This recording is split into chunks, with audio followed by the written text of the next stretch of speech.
I mean, these are all props, right? Just like, look at our beautiful ingredients. Hey guys, today we're joined again by my friend Amy, who you saw made sinigang with guava as part of this recipe series. Today she's joining us again to make one of my favorite snacks or meriendas. The dish is called Okoy or Ukoy depending on how you want to pronounce it. And for some historical context, it is derived by the Hokkien term for deep frying with taro. But it is so much more different than that. It's basically a shrimp fritter with either one large whole shrimp or many small mini dried shrimps, julienne or thinly sliced vegetables, primarily and more traditionally kalabasa or squash, and papaya, but mixed with a whole bunch of other vegetables like sweet potato, mung bean, green bean. And then you basically mix these julienne vegetables with cornstarch or flour, or more traditionally galapong. For me, it's an extremely underrated dish, and when done well, you can really taste all the vegetables and all the texture and all the flavor of them. So yeah, Filipinos do have really bomb vegetable-based dishes. And as always, if you want to try Filipino food in the Bay Area, check out Amy's pop-up called Honeybee Bundles, where you'll be able to try interesting regional Filipino foods at home. Let's see how Okoy is made. This is something that my mother never made at home.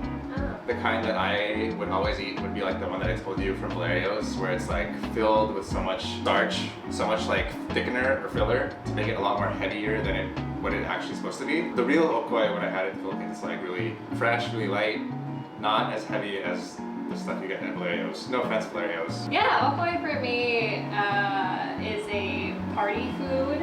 Always had it at get-togethers and like coming of age parties or any party really. At home, I would somehow have my mom come home to my mom frying this out in the backyard because all Filipinos have a backyard kitchen that they fry shit in. Right. Because they don't want the smell in the house or on their clothes. Usually all vegetarian, not using shrimp as much. Thin, crispy items to go along with your meal.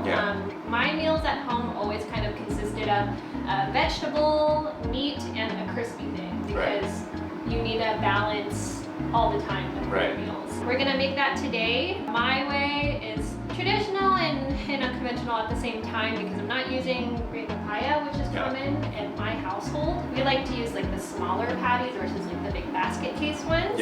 But today we're gonna kind of do a combo of those. So in here I basically cut matchsticks of kamote, sweet potato, carrot, white onion, okra. That's about it. It's pretty straightforward. Usually there's some cilantro. That's a really nice kind of freshness, herbaceous quality. I don't know if okra is pretty traditional, but we always used it. And it's kind of like the take the trash out meal because you can kind of clean out your fridge and throw anything's in here to just fry up and be tasty.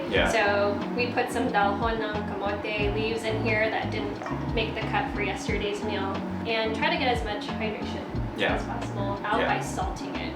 Essentially just like a really dry, crispy fritter with shrimp in it. And the only thing I'm gonna add to this is salt-free seasoning, black pepper, cornstarch, and bubbly water, which makes it extra crispy. So I'm honestly just gonna use my hands at this point. You want it to just cover everything. You don't want this to be like a wet batter. Just dry cornstarch is key just to maintain the crispiness. Some topo. Just hardly any. So if you don't want to dice up the vegetables, you can also use a mandolined just so that you can get like a lot more thinner slices. Maybe like a lot more uniform too. Usually I will use like a rice paddle to get it into like just a flat shape. And into the fryer. Nice, so this is coming at you, showing you how easy Filipino food is to make and all like the other cool stuff we have.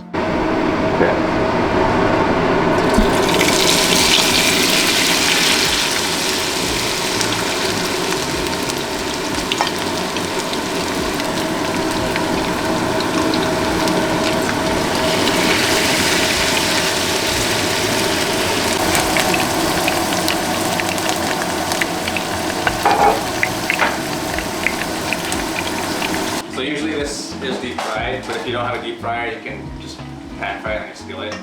In my family, we never really deep fried. We always pan fried everything, even with lumpia. Oh really? I feel like it like brings a nice like toasty home quality to it. Right, and you can get like splotches of really beautiful color on the pan fry. Yeah. It's not using as much oil. Key thing though, when you make anything fried, always gotta have a rack. Yeah. Or else it's gonna get soggy. Right. Okoy is kind of a merienda food as well. Yeah. Yeah, for sure. The streets, and so you need something that's gonna like stay crunchy. You know? Yeah. So I think that's the key with a drier batter. It just stays crunchy. Right. And also when you are pan frying this, try not to move it often, otherwise like everything's just gonna like spill out and explode. You're not gonna get like that circular texture or shape that you want. Yeah, so it's like 5 minutes both sides, and then you're pretty much done. Pretty much done. And then Amy's gonna make us some dipping sauce or sawsawan, which is just a mixture of vinegar and chilies and garlic and anything else that you want. In my family, we always salted our sawsawan or dill and Kapampangan, unless I'm quoting that wrong. I don't know, we like salty food. Salty, sweet.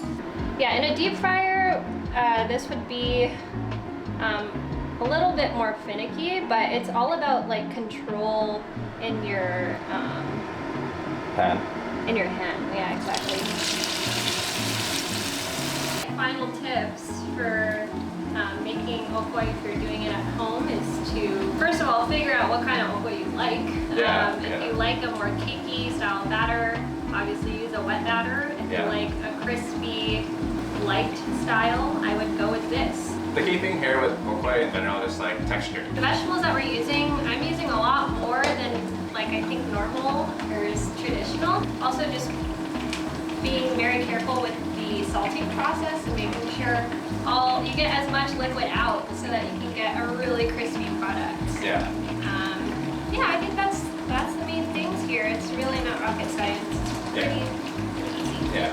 When I flip it, also I kind of press it down and kind of reform it if it's not holding its shape.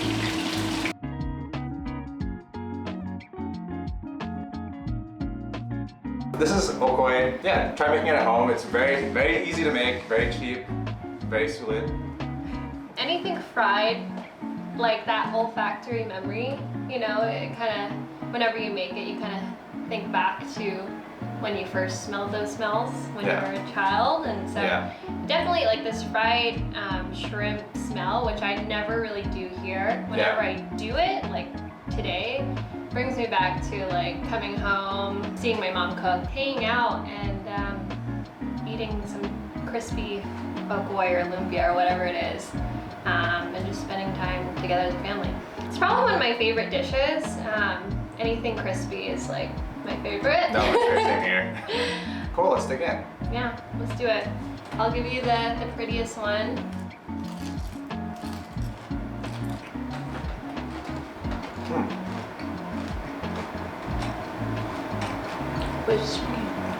Yeah, that's the sound you want to hear. Like if it's not crunching, add more cornstarch or just like don't get it soggy. Have you tried the one at Valerio's? Damn, I'm like shitting on Valerio's right now. No, but just nothing wrong. Like if you like that style, totally go for it. You definitely can taste and feel the texture of every vegetable you have in here. Whereas like the one in Valerio's, because it's so cakey and thick, it's like everything becomes homogeneous, you know? It all kind of melts together.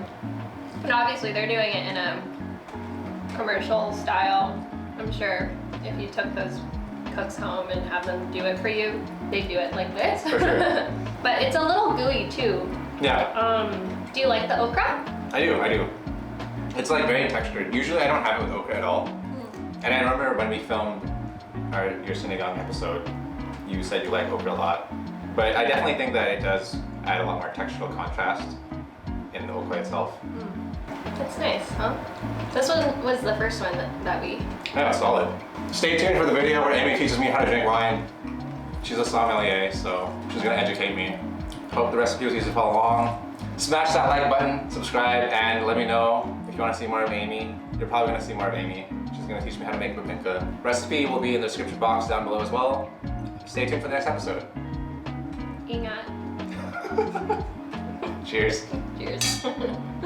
Hey guys, thanks again for watching this video, and just to give you a quick recap on what you hopefully learned how to make, Ukoy or Okoy is essentially a shrimp fritter made from whole or dried shrimps, nestled on top of a medley of vegetables such as kalabasa or squash, sweet potato, bean sprouts, papaya, or anything else you want to add into it.